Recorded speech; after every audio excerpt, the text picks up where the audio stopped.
आधुनिक ओडिया साहित्य YouTube channel को आपण स्वागत जनाऊँ। आज आलोचना ओडिया लिपिर उन्मेष और विकास पर रही जहाँकि यूजीसी नेट एग्जाम रे आसुवा केतोटी प्रश्न उत्तर। प्रथम लिपिटी हूँ प्राचीन ब्राह्मी लिपि ख्रीष्टपूर्व 3 शताब्दी ख्रीष्टपूर्व 1 शताब्दी। यार अन्य नाम मौर्यकालीन लिपि। अशोक धौली और जयगढ़ शिलालेख रे देखापी मिले यही प्राचीन ब्राह्मी लिपि।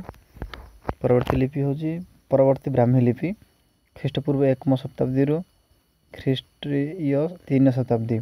यार अन्य नाम हूँ कुषाणकालीन ब्राह्मी लिपि। खारवेल हाथीगुंफा शिलालेख जहाँकि 1 शताब्दी देखापी मिले। यह परवर्ती ब्राह्मी लिपि देखापी मिलता है। परवर्ती लिपि गुप्तकालीन लिपि ख्रीष्टपूर्व 4 शताब्दी ख्रीष्टपूर्व 7 शताब्दी। ख्रीष्टपूर्व 570 धर्मराज सुमंडल ताम्रशासन। ख्रीष्टपूर्व 600 लोक विग्रह कणास ताम्रशासन। ओडिया वर्णमालार ख ग ण थ द एवं स्वर लिपिर व्यवहार रही है। गुप्तकालीन लिपि ओडिया वर्णमालार ख ग ण थ द एवं स्वर लिपिर व्यवहार रही है। परवर्ती लिपि हूँ कलिंग लिपि ख्रीष्टपूर्व 7 शताब्दी 11 शताब्दी।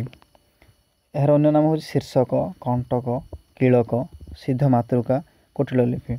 ख्रीष्टपूर्व 969 अनंत वर्मा ताम्रशासन रे देखापी मिले यही कलिंग लिपि। परवर्ती लिपि हूँ प्रतन ओडिया बंगला लिपि 11 शताब्दी ख्रीष्टपूर्व 1400 शताब्दी। ओडिया बंगला आसामी प्रभृति पूर्व भारतीय भाषागुड़िक एकदा यही लिपिर लेखाला।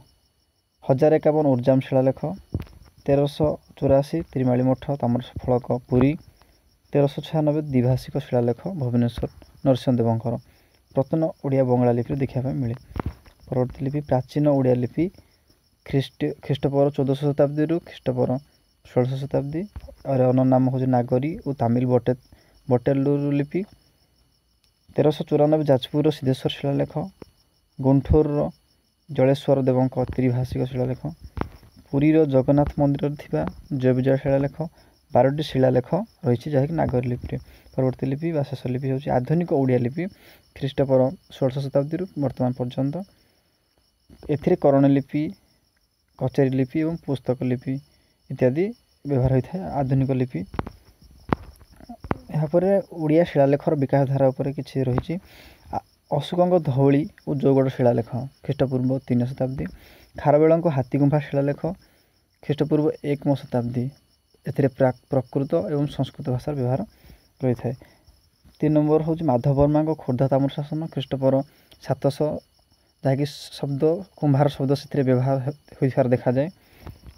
चतुर्थ शिलालेख हूँ अनंत वर्मा मंजूषा ताम्रशासन ख्रीष्टपूर्व 991 से भितर 15 शब्द व्यवहार होता देखा जाए। पंचम शिलालेखटी हूँ अनंत वर्मा गंजाम जिलार उर्जाम शिलालेख ख्रीष्टपूर्व 1051 जिथे मेलाण 3 भाग थिलाई धिलार व्यवहार रही। षष्ठ शिलालेखटी हूँ द्वितीय नरसिंहदेव 1429 ख्रीष्टपूर्व द्विभाषिक शिलालेख इभा बुली पक्ष तप इत्यादि शब्दर व्यवहार देखापी मिले। सप्तम शिलालेखटी हूँ चतुर्थ नरसिंह पुरी त्रिमाली मठ ताम्रशासन ख्रीष्टपूर्व 1384। पुरी शंकरा मठ शिलालेख ख्रीष्टपूर्व 1395। आउ जाजपुर सिद्धेश्वर मंदिर शिलालेख ख्रीष्टपूर्व 1394। अष्टम शिलालेखटी हूँ कपिलेन्द्र देव लिंगराज मंदिर प्रवेश जहाँकि 1436। नवम शिलालेखटी हूँ कपिलेन्द्र देव जगन्नाथ मंदिर जय विजय शिलालेख जहाँकि 1451। एवं शेष शिलालेखटी जहाँकि 10म शिलालेख बा शेष शिलालेखटी हूँ पुरुषोत्तम देव गुंठूर जिलार शिलालेख 1497।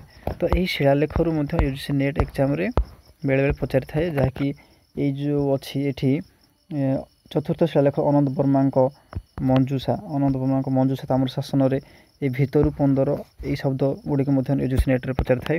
एवं यही माधव वर्मा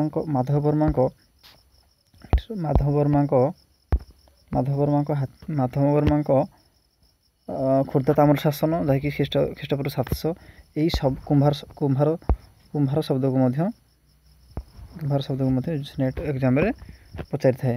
ତେଣୁକରି ଆଜିର କ୍ଲାସ୍ଟିକୁ ଶେଷ କରିବା। ଯେଉଁମାନେ ଏହି କ୍ଲାସ୍କୁ ନୂଆ ଭିଜିଟ୍ କରୁଛନ୍ତି ଲାଇକ୍ କରନ୍ତୁ, ସେୟାର କରନ୍ତୁ, ସବସ୍କ୍ରାଇବ୍ କରନ୍ତୁ ଏବଂ ଏଇଭଳି ନୂଆ ନୋଟିଫିକେସନ୍କୁ ପାଇବା ପାଇଁ ଅଲ୍ ନୋଟିଫିକେସନ୍କୁ ଅନ୍ କରନ୍ତୁ।